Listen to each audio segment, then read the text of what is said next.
days, there was no NASA, nor were there massive telescopes. Yet, Taqi al-Din brought the map of the stars to light through his mathematical mind and engineering prowess, designing mechanical clocks that tracked time down to the second. He was bound to the sky not just by numbers, but by a profound Platonic love. Had this sanctuary of science, this celestial observatory survived, the center of today's space race, astronomy, and cutting-edge science would not be London or Houston. It would be Istanbul. But unfortunately, that is not what happened.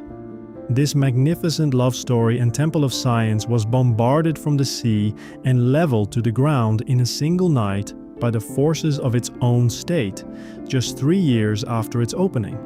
A civilization strangled its own future with its own hands. Why? What happened during those 3 years? Who feared the silent mystery of the stars? And why? 1. A genius from the darkness, from Damascus to the palaces of Istanbul. Taqi al-Din did not drop into Istanbul from a spacecraft. Behind him lay a massive heritage of mathematics and astronomy accumulated over centuries by Islamic civilization. Born in Damascus in 1526, this brilliant child grew up educating and refining himself in medicine, mathematics, astronomy, and Islamic law. Yet a distinct trait set him apart from his contemporaries. He was not an ivory tower genius lost in the dim light of libraries, reading purely theoretical books. He was a master engineer who shaped metal, set gears in motion, and was never afraid to get his hands dirty. During his youth, while traveling between Cairo and Damascus, he worked extensively on water pumps, mechanical wheels, and automated clocks. While the contemporary scientific world was mired in theoretical debates, Taqi al-Din was transforming mathematics into physical machines, into living mechanical stories, as it were. His fame eventually reached Istanbul, the capital of the era's most colossal power, the Ottoman Empire. Arriving in Istanbul in the early 1570s, Taqi al-Din quickly caught the attention of the palace. Forward-thinking statesmen like Grand Vizier Sokolu Mehmed Pasha and the Sultan's tutor, Hoca Saadettin Effendi, recognized the brilliance in this man. In 1571, he was appointed the Ottoman Müneccimbaşı, the chief astronomer. But Taqi al-Din had no interest in sitting in the palace, staring at stellar configurations just to entertain fake magic-loving sultans. He had a much grander, more revolutionary, and romantic vision, to completely lift the mysterious veil of the cosmos. 2. The Grand Dream, the world's most advanced observatory. Taqi al-Din used a clever argument to convince the reigning sultan, Murad III. The existing star charts and calendars in the Ottoman hands were outdated. The tables prepared by Ulugh Beg a century earlier in Samarkand had grown obsolete and no longer aligned with the actual state of the sky, with that divine music. A modern state-of-the-art observatory was essential so sailors could map their routes accurately through pitch-black waters, and the true essence of time could be calculated without error. Murad III was a sultan curious about science, yet he was also a skeptic with a desperate obsession to know the secrets of the future through astrology. He was convinced. The state treasury opened its coffers, and in 1575, construction began on the Darur Rasadul Kedit, the new observatory on the ridges of Tofana, overlooking one of Istanbul's most breathtaking vistas. Most importantly, Taqi al-Din was the first scientist in astronomy to use mechanical clocks capable of measuring time down to the second. He designed pocket wall and table clocks specifically to measure the transit times of stars during observations. While European clocks of that period were clumsy metal boxes, merely indicating hours and minutes, the clocks in Taqi al-Din's observatory kept time to the exact second.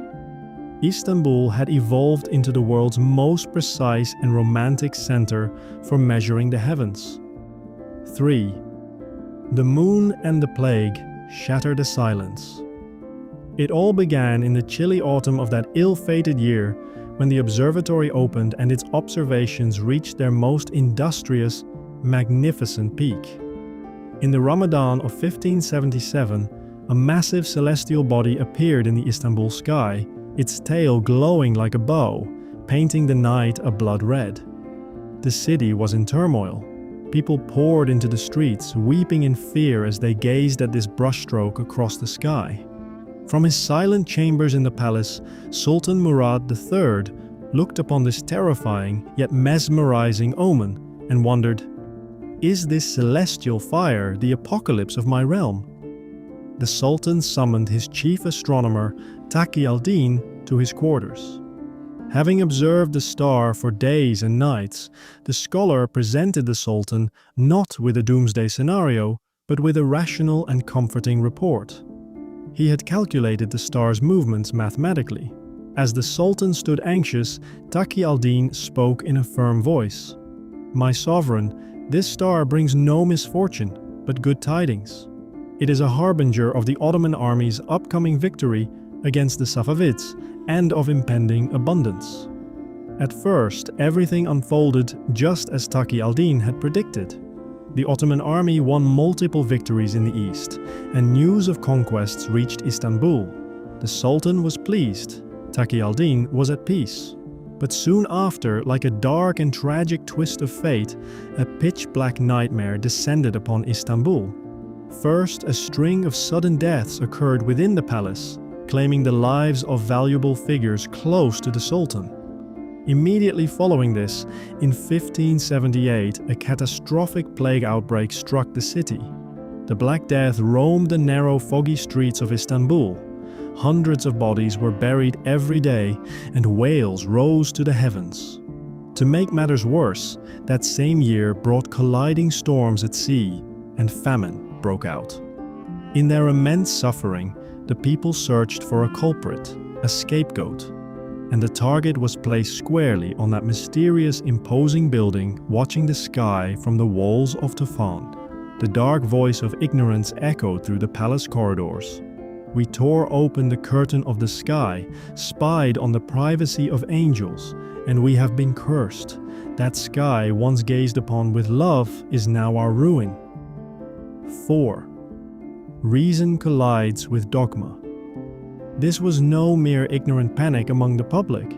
This was the ultimate dark battle between two major currents of thought that would permanently shape the destiny of the Islamic world in that century. Reason versus dogma. On one side stood Taqi al-Din, who championed observation, experimentation, mathematics, and mechanics. Believing in science as a universal fire, just as it was during the golden age of Islam, and viewing the sky as a mystery waiting to be discovered. On the other side stood a coalition desperate to protect its authority, declaring philosophy, philosophical sciences, and astronomy to be witchcraft and sorcery. At the head of this faction was Grand Mufti Kadizadeh Ahmed Shemseddin Effendi, a man wielding immense political power within the palace. For the ulama, religious scholars, free thought was a dangerous element of sedition capable of toppling established religious and political authority. The Grand Mufti and his faction turned the social unrest caused by the plague into a flawless political weapon. When Grand Vizier Sokolu Mehmet Pasha was assassinated in a planned plot in 1579, Taqi al-Din lost his greatest shield in the palace. He was now utterly alone and defenseless. Grand Mufti Kadizadeh entered the chambers of Murad III, a sultan terrified of losing his throne, prone to paranoia, and highly susceptible to manipulation, and whispered those dangerous words that would alter the course of history. "My sovereign, making observations brings bad luck. No realm has ever endured after insolently attempting to pull back the veil of the heaven's secrets. Wherever a tower has been erected to watch the stars, that state has been leveled to the ground.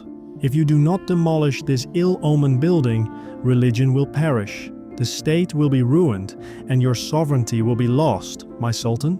5. The Midnight Destruction Order and the Murder of Science Politics.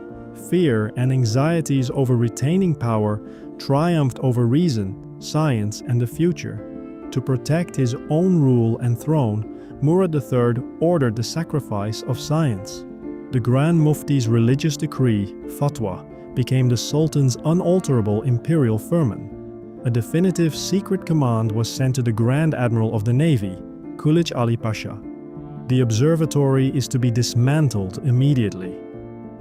On a cold and foggy January evening in 1580, while the waters of the Istanbul Bosphorus were shrouded in pitch darkness, massive warships belonging to the Ottoman Navy dropped anchor off the coast of Taqi. The barrels of the ship's cannons were aimed directly at that magnificent tower built to study the sky, aimed, in essence, at the upper limit of civilization. The cannons fired. Cannon fire and explosions shattered the silence of the dark night.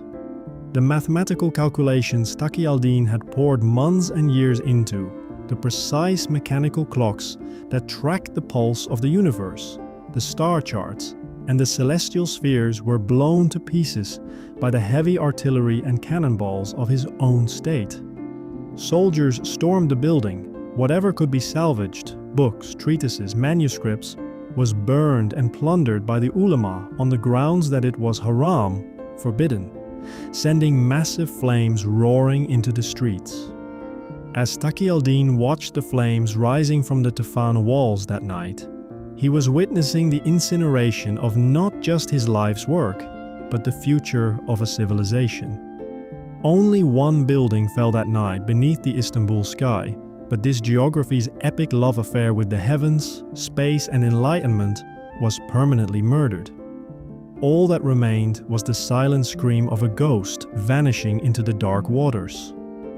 6. The bitter irony of history. Who do you think won? In the exact same months that the Istanbul Observatory was being leveled, a contrasting historic turning point was unfolding in Europe. The Danish astronomer Tycho Brahe had constructed an observatory on the island of Haven with the backing of the King of Denmark. The church ulama there had tried to block Brahe just as they did in Istanbul, accusing him of heresy. However, the political authorities in Europe recognized the power that science could yield. Instead of tearing down the observatory, they supported it heavily. The data gathered by Tycho Brahe in that observatory passed directly into the hands of his assistant, Johannes Kepler, after Brahe's death. Kepler processed those data points to discover the laws of planetary motion. Without Kepler's laws, Isaac Newton could not have discovered gravity, and modern physics and engineering could never have emerged. Soon after, Galileo turned his telescope toward the heavens. The Western world claimed the heritage of optics, mathematics, and astronomy accumulated over centuries by Eastern scholars, built upon it, and ignited its own age of enlightenment. If those cannonballs had not destroyed the facility in Istanbul in 1580, Taqi al-Din's data would have passed into the hands of his own trained Ottoman students rather than those of Kepler and Newton. The modern physics and mechanical revolution would have been centered in Istanbul, but political fears, ambitions for the throne, and unquestioning blindness prevented it. 7. A forgotten memory and a history. Left to us following that catastrophic destruction, Taqi al-Din sank into an intensely deep silence. He became detached from life. He retreated into his corner, his data was systematically forgotten, and he departed this world in 1585 as a broken-hearted genius. Ottoman historians erased his name and that spectacular observatory from history books as if they had almost never existed. The demolition of the observatory was brushed off in official histories as a minor, insignificant administrative decision. Today, we generally learn about the space age, astronomy, and modern science in schools through Western names: Copernicus, Kepler, Galileo, Newton.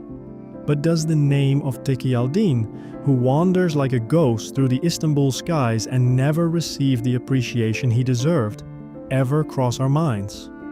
We are forced to read about this revolutionary genius, born of our own lands, from foreign sources. Because history has never been written by the pens of those who seek the truth or chase the stars with love. The history we know as official truth today, the legacy left to us, is a history written by those who demonized science and buried their own future into darkness for the sake of political survival while opening fire on that observatory that night. My friend, today we are unearthing a genius forgotten in the dusty pages of history. There are so many geniuses you don't know about. Subscribe and support us so we can rescue them all from the dusty shelves of history. Let's embark on long journeys together. I have many scholars from distant times to show you. How about joining us? Let's crack these codes together. See you next time, my friend.